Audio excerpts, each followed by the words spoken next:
one of the things that's most interesting is that during the pandemic, before the pandemic, about 40% of your parishioners would be volunteering in some way.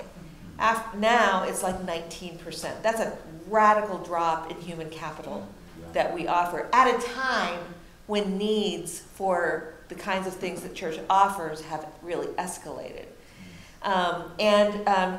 More than two-thirds of clergy have considered leaving ministry at least once. Many of them have actually done it.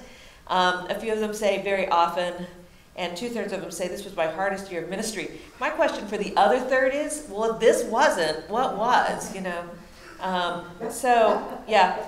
This is the Lifeway study on church attendance that